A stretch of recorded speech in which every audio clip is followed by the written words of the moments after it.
Hi, I'm Michele Mavi for Atrium Staffing, and welcome to another installment of Atrium on the Avenue. Today, in honor of Atrium's 20th anniversary of putting people to work, we are on the Avenue talking to people about what it is they wanted to be when they grew up and what it is they're doing now. So, Danny, where were you 20 years ago? I was in middle school. I was 9 years old. And what did you want to be when you grew up? I wanted to be a bartender, oddly enough. A bartender. Tell us about that. I think it had something to do with The Simpsons. When I was a kid, I wanted to be an astronaut, for sure. And are you an astronaut now? No. So, Tiffany, what did you want to be when you grew up? I wanted to be Oprah. Me too. I wanted to be a doctor. And what did you end up doing for a profession? I became a doctor. Good. So you lived your dream. It's boring, but it's true. I originally wanted to be a doctor. I was pre-med my first year in college, and now I work in the fashion industry as a sales rep. And tell us about that transition. How did that come about? I moved to New York City, and I actually interned at a showroom called Lily Kate, and someone from Atrium Staffing had set me up there, and that was kind of my entrance into the fashion world. I decided I loved it, and here I am 4.5 years later. Well, I actually wanted to be a detective. Ah, so you like sneaking around? Yeah, a little. So no regrets on not becoming a bartender? No, not yet. We'll see in 20 years, maybe. I might have some regrets. That's where you want to be in 20 years. Exactly. 20 years ago, I was in elementary school. I was 9 years old. And what did you want to be when you were 9 years old? A veterinarian. And are you? No. Do you own any pets? I do not. You are really far from your dreams. So far. I want a dog so bad, but I'm just not quite there yet. Well, first off, I wanted to live in New York City, so that was number one goal. And second was to be an artist. So I'm a visual merchandiser now for Fresh, which is artistic enough for me. So you have achieved not one, but two childhood dreams. Sure have, yeah. So Alex, what were you doing 20 years ago? I had just left the garment center and became a pharmaceutical rep.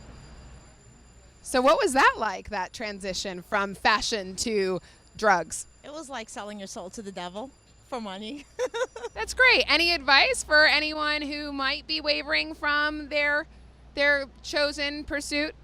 Just do what feels right. If it doesn't feel right anymore, be open to change and open to what life will bring you. That's great. I love it. Be open to change. You can't be tied to an agenda, right? Try new things. No way. Who knows what's going to happen? So a couple weeks later, I walked into my office, I quit my job, and I got into the film industry. So from Wall Street to the big screen. 20 years ago, I was 5, but I was always drawing and painting and whatnot. And are you still drawing and painting today? I'm doing sculpture, not so much drawing, but I'm trying to be an artist right now. As far as money goes, that's not my monetary income. I think all too often we equate doing something and being something with what we do professionally to make money, but it sounds like you've actually achieved your childhood dream. You're in a show in New York City for your sculpture, for your artistry. That's a huge achievement. You just fulfilled your dream, lady. Did I? Oh, okay. Thanks. You confirmed it. Do what you want to do. Yeah, when you're young, you don't have the same responsibilities that you have when you're older. If you're going to make a change, the younger you can make it, the better off you are. Did you ever get that soul back? A little bit, yeah. I went and opened a yoga studio in between, so that was kind of creative. And then I sold that business, and I'm still doing my pharmaceutical sales. So there's still a little soul and a little bit of drugs and maybe a little bit of fashion too, it seems. Are you living your dream now? I'm getting there. I'm still figuring out what my ultimate dream is, you know? I think we all are. I went to a private school, was kind of born and bred to have some prestigious job like that, but it didn't really make me happy, so I decided to do something that I was passionate about, which is acting. And now you both are in acting school, is that correct? In conservatory? Yep. Yes. And in love? Yes. Yes.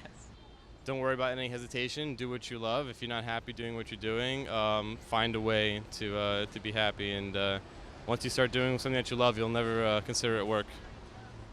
If you do what you love, you'll never work a day in your life, right? Exactly. You are one of the lucky ones, Dan. Thank you very much. Thank you.